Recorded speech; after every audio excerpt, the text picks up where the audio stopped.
It's easy to think you know something based on what you see. But it's rarely the whole story. There's always more when you dig beneath that surface layer.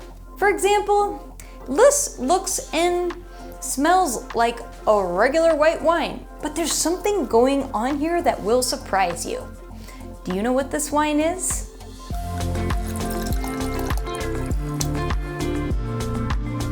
In this glass is a unique wine from somewhere around the world. Let's see if you can figure out what it is. The first thing we'll do is take a look at the color. There's a fair amount of color here, and it looks to be a pale gold color. That's probably a winemaking thing. But when I swirl it, there's not a lot of thick tears. This might be a cooler climate grape variety. It smells like green pear, citrus peel, raw almond, wet slate. The aromas point to several possible white wine varieties with a lean, non-floral, aromatic profile. Let's check the structure.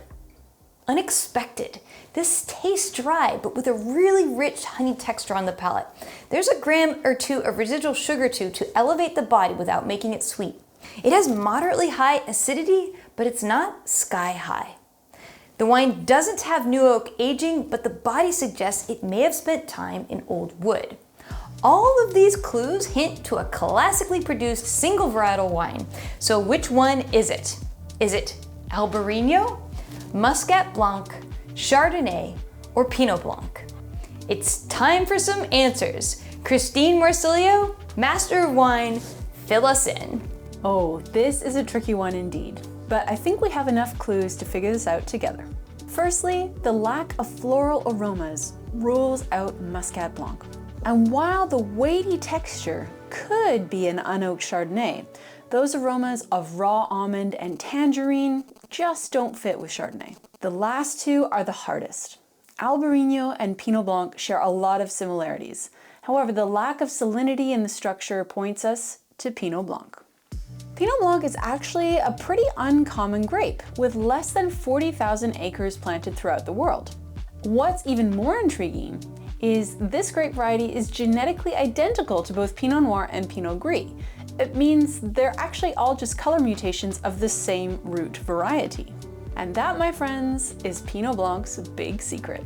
Pinot Blanc grows particularly well in cooler climates, where it likes deeper soils and sunshine to ripen quickly in a shorter growing season. So sommelier Madeline is going to give us some more clues so we can pinpoint exactly where this wine is from.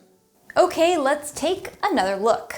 This gold color really makes me think this wine rested in big old oak casks. If it was only aged in stainless steel, it wouldn't be as gold. What regions have big old oak casks? There's a fair amount of minerality here. Perhaps it's Old World. Finally, this wine is balanced with a little bit of residual sugar, but it's not sweet. So whoever made this Pinot Blanc is doing stylistically modern winemaking in an old school growing region. Where do you think it's from? Rheinhessen, Germany? Marlborough, New Zealand? Alto Adige, Italy? Or Sonoma, California?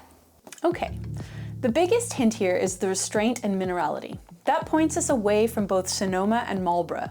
The use of old oak might be one of our best clues. Northern Italian wineries tend to be very tech forward and generally use a lot of stainless steel.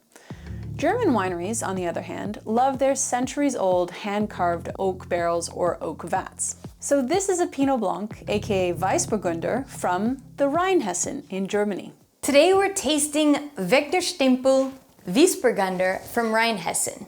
Let's meet the winemaker.